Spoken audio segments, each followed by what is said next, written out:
Hey there, welcome into Unpaid Interns. It is Monday, January 25th, and we start a very special week here at Unpaid Interns. It is Alumni Week, where we are bringing back some recent alums from the IU Sports Media program to talk about what they're doing now and maybe also a couple memories from their time at IU. And a great first guest today, Michael Tilka, joins us today, a recent graduate of IU and currently a reporter at KWQC TV6 News in Davenport, Iowa. Michael, it's great to have you on. Great to talk to you today. I didn't know this was Alumni Week. I feel honored that I get to be a part of Alumni Week. It makes me feel a little bit old, but I feel very, very honored to be here, Griffin. Well, you only graduated less than a year ago, so not that Yeah, old. It's not seniors week yet, but maybe in a couple of years we'll have to have you on for the elderly week. Well, I was at my hairstylist the other day, and she already says you can't really see, but my hair's already apparently 20% gray. So no. it'll be full gray before we know it. So that's why we're going with the tax slayer bull hat here. The hat will hide the graying hair, I guess. Well, was curious, you've been at now KWQC for what, 7-8 months already now, and almost right out of college, able to start work, but obviously in a very unique time just in the country and working in TV right now. Just curious what your experiences are and the challenges that you've dealt with. Yeah, I mean, just when the pandemic hit in mid-March, I will never forget. I was driving home because it was hitting right around the time we were all heading home for spring break, and I was on the phone with my mom in the car, and she goes, "Well, the next 2 weeks they're going to have you be from home. So how do you feel about sticking around, doing some work from home during those 2 weeks?" And I said, "I don't think I'm going to be home for more than a week." And then I virtually never went back to Bloomington until May to get my clothes back and move out of my apartment. But yeah, just that 2 month stretch between the pandemic beginning and mid-May, it was quite something. And then sort of out of the blue, my news director at KWQC, I interned with them summer 2019 between my junior and senior year. She calls me up and says, "Hey, I hope you're doing well. I hope you're staying healthy during all these times. Let's talk about a news reporting position. Let's talk." And I said, absolutely. So mid-April, late April rolls around. She asked me when I graduate. I say the first weekend of May, and excuse me, too much strawberry banana smoothie for me this morning. She calls me, late April, early May, say, let's hammer out a deal. Let's get something done. I said, it'd be a dream come true. This KWQC, it's the #1 station in the Quad Cities. We're right on the Mississippi River between Iowa and Illinois, about 2.5 hours west of Chicago, 2.5 hours east of Des Moines. And so it was really honestly a dream come true to, the stories and things that I work on, they're in my own community, and I'm working alongside the people, as much as they probably hate to hear it, the ones that I watched growing up and have known the station for decades at this point. So it was just an absolute, I felt like I was the luckiest, most fortunate man in the world to, considering where a lot of the rest of the country was at that time and still is at this time. I mean, my dad owns a bar and nightclub. My sister works in live entertainment with concert venues and things like that. They've really had a tough year. So to still be sitting here in this position, 8 months in, and thankfully haven't been fired, it's honestly it's a gift. It really is a gift to be in the spot where I am. It's really awesome for sure. And curious about, working in your hometown news station. You mentioned it. That has to be a very unique perspective. Obviously, people in the area. What's that like, maybe reporting on stories in your area? Does that help you when you're out in the field, maybe that you have a connection with the Quad Cities? I think the biggest thing that helps me is honestly navigation. When they say, "Hey, there's this breaking news in this location," I think I understand a little bit better the intricacies, attitudes, things like that, because especially with the demographic and build of the Quad Cities, it's 5 different cities, 2 different states. You have Bettendorf and Davenport on the Iowa side. You have Moline, East Moline, and Rock Island on the Illinois side. And even if you look at the current mitigations in each state, Illinois just reopened indoor dining within the past week in our Illinois area. Meanwhile, Iowa really hasn't been shut down all too much. Iowa's had high school football. We've had high school basketball. it's been virtual radio silence on the other side of the river. And so it's really tale of two cities, tale of two states type of situation. But yeah, I mean, working in your hometown, there's a lot of people you run into. There's names that pop up that you haven't heard in years of, like, oh yeah, I totally remember that story from 5-6 years back, or I remember this figure from X event. And so it's honestly been really cool too, especially like I said, my dad owns a bar and nightclub, and he's been at the same location since '93, I think, and he's been in the bar industry here in the QC since the '80s, or really since the '70s, actually, when he graduated college here. And so I run into people and go, oh, I know your dad, and on rare occasions, I know your mom. It's really cool to run into those people, and really feel a part of the community, and feel like not only a part of the community, but a little bit like a figure too as well. No one's recognized me in public yet, which I totally understand, but it's still really cool to be being able to work and serve in the place that means so much to me.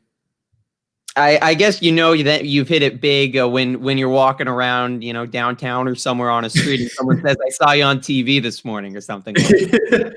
Yeah, I'm thankfully the nightside reporter, because the hardest thing in my job, I've done 2 weekend morning shifts. That starts at I'm waking up at 1 o'clock in the morning, and I'm working till 10, 11 a.m. That is the most miserable. That's the one thing I have for students: don't work the morning shift. Whatever you do not work mornings. No, I mean, most college students are staying up till 1 a.m. So I can. Yeah, exactly. And I still stay up till I think I was up till 2 a.m. last night. I watched Soul. So. Well, I'm curious, you're about 8 months in. What's maybe a highlight of a story or reporting that you've done so far in your time with KWQC? Obviously, coming through the IU sports media program, sports has always been my passion. It still is my passion. And I still have gotten to do a handful of sports stories here and there. And I think one of my proudest stories, and one of the ones I'm really happy about, was last summer, the University of Iowa announced that men's and women's swimming and diving, men's tennis, and I can't remember what the fourth sport was right off the top of my head. I believe men's gymnastics as well were announced to be cut as part of COVID losses because of the University of Iowa. And at the time, the Big Ten was not going to have football. The University of Iowa was expecting a $100 million shortfall. And so, thankfully I had my connections. I knew a few swimmers on Iowa's swim team. One I went to high school with, she was a year younger than me. I reached out to her. I said, is there anybody on the team willing to talk to me? And she put me in touch with another local swimmer from our area. And so I went up to Iowa City.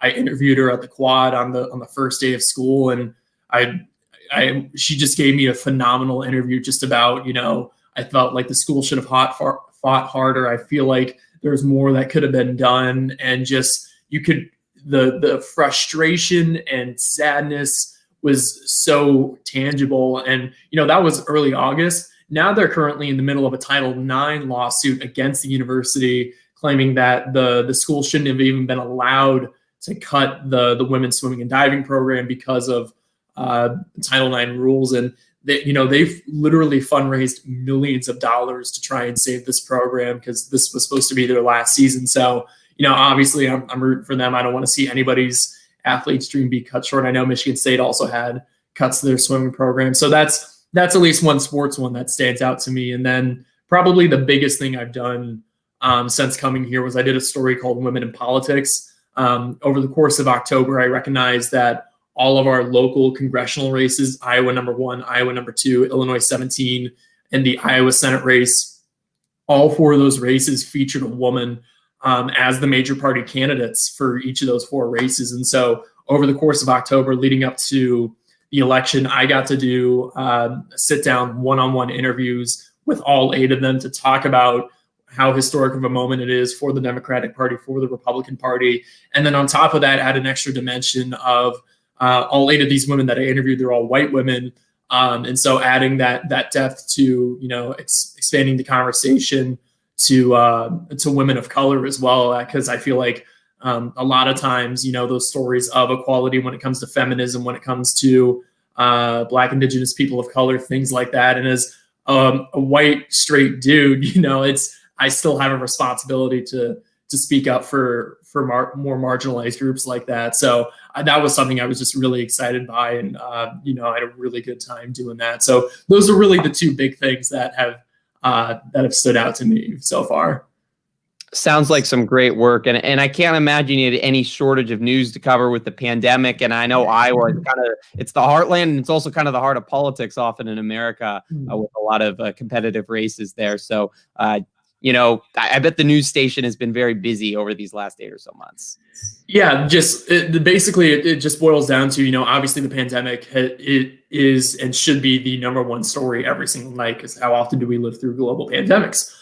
So it's really finding a different way to tell that story every day through a different lens, whether it be, through a chiropractor who says we need schools to open up backpacks, or not backpacks, but we need schools to allow students to have lockers again, because I'm seeing an increase in influx in kids with back issues coming into my clinic. And it's, finding those little things, where obviously the world of chiropractic, I don't know, that, finding these industries that may not be at the forefront of everybody's mind, but are still being impacted by this whole thing. But it's still hilarious today that I say that, and yet the big story today is we're in about 2 hours or so, we're going to start getting hit with 4 to 8 inches of snow. And so my whole day will be just tracking the storm and being sent out to wherever. So the COVID's being put on hold for today, but yeah, that's really been the big challenge. It's just finding a new way to tell the COVID story each and every day. Oh, I hope you have some good gloves and mittens for today. That sounds like it's going to be. That was because we got hit with one at New Year's, and I forgot gloves. And after our first live hit, I looked at my photog. I said, we're going to Walgreens. I need gloves. I can't feel my fingers right now. So I do have gloves prepared, thankfully. That is good. Part of Alumni Week, we've got certainly students watching, prospective students as well. You got a job right out of college, obviously very impressive at a media market that's a top 110 in the country. What's just your advice to students as that, they start thinking about the job field and, getting their foot in the door? You always hear how hard that is. Yeah, I think there's two things. I think there's sort of an effort thing I want to touch on, and mental health thing I want to touch on. And first I want to touch on that mental health, just because everybody's mental health has been impacted so greatly within this past year, myself included. I mean, I'll be completely honest, in that first month, in April of the pandemic, I can't remember what exact day it was, but I was so stressed out about finding a job, and I was so scared about and uncertain of just what the future held before I got a call a few weeks later from KWQC. I had my first panic attack, and that, scared the absolute living bejesus out of me. And, and I wanted to share my story because I know, especially for current seniors right now who are hoping that by the time the pandemic began last March, and by this point we were hoping things were going to be a lot better. And, I think as the vaccine rolls out, things will get better, but just take it easy on yourself. It's a really tough competitive field, and I feel like I am not the rule. I'm the exception to the rule. I feel like I got incredibly lucky, and it just, don't be so hard on yourself.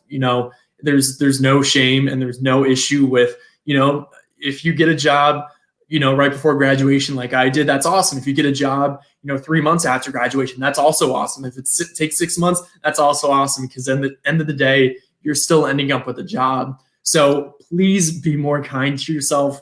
I love the kids that are currently in the IU sports media program, really the IU media program as a whole. You guys work hard. You guys put out tremendous pieces, content, things like that. So please be kind to yourself. Your day will come. I'm absolutely sure of it. So please take care of yourself.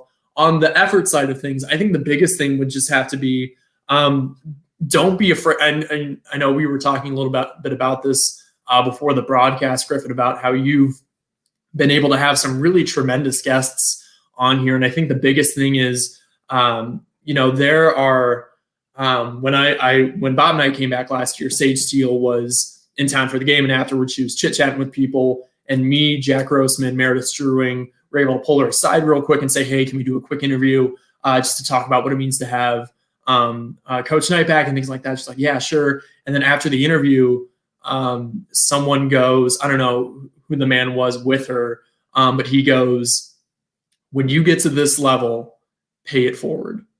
And so there are, thankfully now that, the media schools I believe in, this marks year 5, there's enough young alumni in the field of whatever it is, whether it's local TV journalism like me, whether you want to be a writer, whether you want to do PR, whether you want to do content, social media, things like that. There's enough young alumni in the field from IU now that are out there. So, whether it's Twitter, whether it's Facebook, whether it's going through LinkedIn, which I hate LinkedIn, but it's kind of an okay resource, reach out to people. A phone call goes a long way. A DM, a message, even just, hey, my name's Michael. Nice to meet you. And all you have to say is, I'm really interested to know more about what you do. Could we set up a time to do a phone call, to do a Zoom call? Because when you're passionate about something, people will take the time out of their day to tell you about what they're passionate about. Now, if Griffin, you called me and said, let's talk about 401ks, let's talk about tax credits, I would have been, no, I'm not going to come on your show to talk about that. But when you say things like, hey, let's talk about IU, let's talk about, something you're passionate about, people will, they will come quickly. And so that's what I advise, especially to upperclassmen. And it doesn't even have to be alumni. One of the big things that I've learned so far in the 8 months that I've been doing this is this industry is a lot smaller than you think. You're only 1 or 2 degrees of separation away from, like Sage Steele at ESPN. You're only 1 or 2 degrees of separation away from, a Lester Holt or a Mike Tirico or something like that. So you never know what you can get out of an email, a phone call, whatever way it is you can get a hold of somebody. And don't approach it saying, hey, do this thing for me. Like, because that was one of the big pieces of advice that I got was don't reach out and ask for something in terms of, more direct of like, hey, will you look at my reel, or hey, will you do this for me? But hey, will you talk about this with me? Can you teach me something about this? And people, even whether they're IU alumni, whether they're not IU alumni, if it's somebody you look up to in the field that you think you'd like to talk to, an email never hurts. So that's what I'd recommend to the youth nowadays. Take care of yourself, take care of your mental, and reach out to people. Well, that was great advice, Michael. And don't worry, I'm not going to ask you anything about taxes. I don't think anyone wants to hear about that, but if they do, this is not the place. Yeah, I'm sure the Kelly School of Business has something on that. I don't know. That's probably true. They do probably have a Kelly podcast on taxes. For sure. I wanted to just reflect a little bit on your time at IU, and I know you worked on the IU football team your senior year, and obviously as you got that Tax Slayer Gator Bowl hat, you watched the team this last season. What was that experience like? And I guess as someone that was around the team almost every day 2 years ago when they won 8 games, did you see a season coming where they could be a top 15 team in the country? I was looking at when I'm heading into, because obviously, just with the way the Big Ten schedule was structured, I thought, under the originally scheduled 2020 season, I was thinking something along the lines of what we saw in 2019, that 8-win mark. And really the big theme of that 2019 team that I think, sort of bridges the gap between, just how good the team was getting, was that they were starting to win games that they were expected to win. And I think, especially heading into that week 1, I don't think they got enough credit for how important that Penn State win was, just because how poor Penn State ended up looking towards the end of the year when everything was said and done. But I think after that, and kind of everybody recognized it, even for, despite me working with the team a year prior versus, somebody outside the program, I think for those who have even followed IU for a few years, it felt like they finally got over the hump, and you knew it was coming at some point. I just didn't think it was going to be this season, just because, and credit to TA and those guys, I was ready to just give them an excuse, because obviously the pandemic's been hard. It hasn't been easy. They haven't had the normal spring ball where they can sort out, who are sort of the rising stars, who are the walk-ons that are going to make some serious contributions this year, and who's really going to fine-tune a few things here and there. Because when you get that, I think that's something that's really been that hasn't been talked about enough, is that spring ball was cut very much short. And, we talk about, the annual spring ball games, and I don't think people realize how important those games are, heading into next fall, because obviously summer, it's a lot of conditioning, a lot of individual work, fine tuning very minute things on your own personal level, whether it's an offensive lineman working on hands, whether it's, a defensive back working on speed, things like that. Because when that spring ball game comes and that game is said and done and all the fans leave the exhibition, you have a pretty good idea of where things are going to be heading into fall camp. You understand where your depth chart is going to be in a pretty good manner. Obviously, you might still head into fall camp with quarterback battles or position battles or things like that, but you have a pretty firm grasp of where at least your depth is at and where you're expecting kids to be that fall. So with all that cut off, I couldn't give a realistic expectation to where IU was going to be, but I think, and obviously credit to the social media, but going back to that, we don't know if we're going to have a season, but we are going to keep working and getting the time that we do to make this something worthwhile. And that Penn State win, I think, is going to have an impact years down the line as the tipping point and the point where they've gotten over the hump. But yeah, I think I knew it was coming. I just wasn't expecting it to be this year with just everything going on. I'm curious, just the Penn State game. I remember asking some people afterwards about things they broke or the way they reacted. I'm just curious for what that night was like, if you broke anything after the Penn State victory in late October.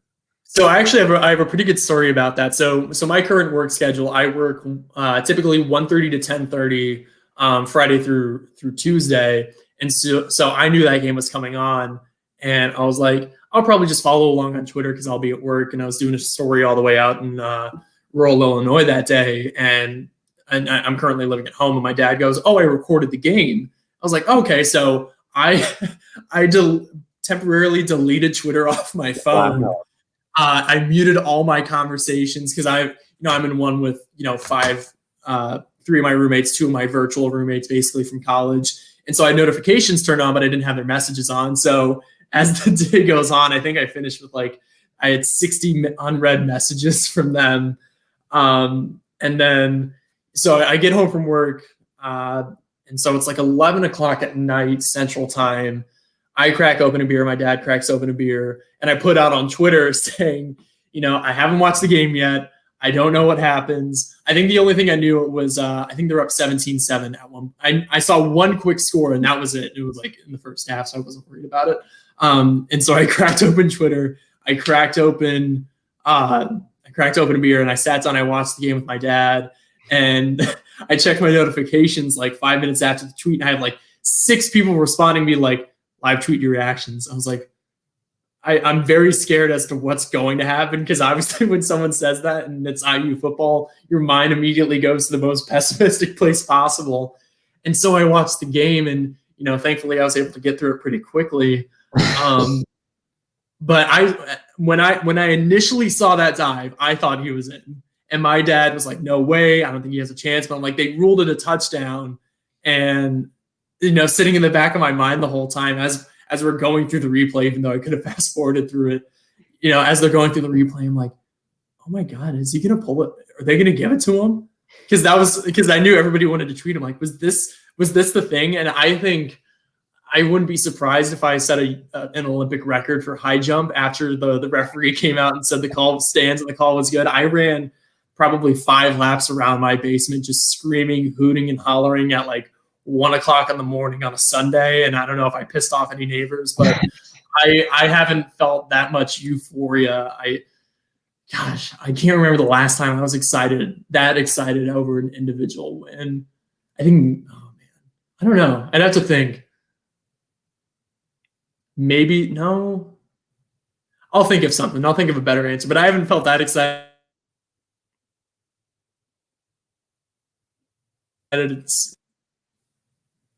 It was certainly a night to remember for many IU fans, and that was a fun story, Michael. I appreciate that. I do want one more story, but after your time at IU, you spent 4 years there. IUS TV sports director, did so many impactful things for the program and people in Bloomington. Curious if you have a favorite memory or story from your 4 years at IU. I'm trying to think of any stories that wouldn't get me in trouble with either Galen or any alumni association or anything like that. Let's not pick on anyone too much. Was that? Let's not pick on anyone too much. No. Okay. Oh man, that's a really great question. Oh goodness, there's just so many like really really good moments, but I'm trying to think of the one that stands out to me just the absolute most. Man, I should have come better prepared for this because I think probably just the one. I think I got the first and best ever experience a freshman probably could at Assembly Hall, because the first Assembly Hall game that I ever went to my freshman year was it was 2016, and I'm a part of the last class that had Tom Crean as their head coach during their time at IU. My freshman year, IU's coming off a Big Ten title. And for the Big Ten ACC Challenge, they're hosting North Carolina, which, if you remember the year before, they lost to Villanova on that amazing buzzer beater in the national championship. So obviously North Carolina is great. Indiana is phenomenal as well. And then, Indiana. And so just watching from the upper balcony, watching Thomas Bryant, OG Anunoby just go to absolute work on North Carolina. I think we ended up winning by like 15, and watching that from the upper deck, which is obviously not the best way to experience Assembly Hall, was tough, but it was still, I mean, I think everything's been downhill since then, to be completely honest. But I think that's one of the coolest games I ever got to go to, and just to see them beat the doors off of them. And then Roy Williams, after the game, even said, must be nice to have a student section like that and have a fan base like that. Wow. And he laid into the North Carolina fans pretty backhandedly. And I was like, oh my, because that was half the storyline there, was that Roy like went after the fans and said, man, it must be nice to have a place like Bloomington. I was like, that's quite the compliment. I think the only other game that gets close to that would be, let's see, I think that would have been 2017. I think so. Yeah, because junior year they played ACC Big Ten Challenge 2017 when we hosted Duke, and a team that had Wendell Carter Jr. and Marvin Bagley. I had tickets for that behind the basket, and seeing I think I still have the video on my YouTube, or not my YouTube, but I made a video sometime last April, just like, it was a great time IU, and I just found in all the best highlights that happened during my 4 years there. But at our basket, Devontae Green threw a lob to Freddie McSwain, and you can, I think IU has video, and you can see me in the background lose my mind. So I think those are the two things that stand out the most to me. And then probably 2016 IU football beating Michigan State I think it was the year after they had just gone to the college football playoff too. That was a pretty special game too. Great IU sports memories. And I will say, I think the Assembly Hall balcony is underrated. I think you can see the whole court. It's a great view. I actually like it up there. I don't know. Yeah, I have a fear of heights though. It's very high. It's like Assembly Hall fascinates me because there really truly isn't a bad seat in the house. I don't think there. It's just so weird because I've never seen a venue so vertical. And I think that's what trips me up every time, is that it's almost like you're leaning over and you're not necessarily, coming at it from a 45-degree angle. It almost feels like you're coming from something much higher up. So, but yeah, I could agree with that take if I didn't have a fear of heights. Well, before I let you go, I know you got to get to work soon. I want to do a little rapid fire game. I'm going to ask you 5 or 6 questions related to IU and your college experience. And try to keep them to around 20 to 30 seconds. So we don't keep you too long. So first question for you, who is your favorite IU player that you got to cover a report on? I still think my favorite IU athlete would have to be WAP. I mean, getting to watch him in practice, obviously he's great and energetic, in those times we see him at media and press conferences, but getting to watch him in practice and just like, you walk in at 6 o'clock in the morning. It sucks. It's cold. It's like 20, 30 degrees or sometimes, but you see his smile and you see his energy. It's a person you want to be around. And it's a person you want to have on your team. This was a question now I asked some seniors for when we did our senior spotlight week last week and got some great response, or not last week, but last month, I should say, before graduation, got some great responses. There's a lot of interesting classes at IU outside the media school, outside the sports media program. What was your favorite or just most interesting class that you took outside of the media school? I don't think I have one that's like a specific favorite of like, wow, I had the most fun in that class. But the best non-media school class, I don't think the guy teaches it anymore because he was a grad student, charts, graphs, and tables. That class could have been so boring, so dumb, but it was a great introductory course into statistics and numbers and how you can take numbers and make a narrative out of it. So one of our final projects is watching 13th, which is about the mass incarceration since the 13th Amendment came into effect in the United States. And it was just so well done. And there was even an assignment we had about the number of standard deviations Steph Curry is outside of the rest of the NBA in terms of his three-point shooting. So charts, graphs, and tables. Love that class. Sounds interesting. How about your go-to meal on campus when you need a bite? On campus would have to be Forest, but for me, I mean, we got so lucky with where the media school is located compared to where, Kirkwood is. I'm a huge Chipotle fan, and having that Chipotle 2 blocks from Franklin Hall was always my go-to spot. If we want to go something more local, I loved Buffalo Louie's. I just didn't go there very often because it was a little pricey. But if I'm going Bloomington specific, I'm going Buffalo's. If I'm going just anywhere in that area, I'm going Chipotle. If I'm going on campus, it's Forest. I think every time I've had someone on here, they always say Forest. It is the champion of food on the IU campus. Proud resident, former resident of living there. Second to last question for you. What's your favorite spot anywhere in B-Town? Favorite spot anywhere in B-Town? That's a really great question. I think I'll go with one that very few people have ever been.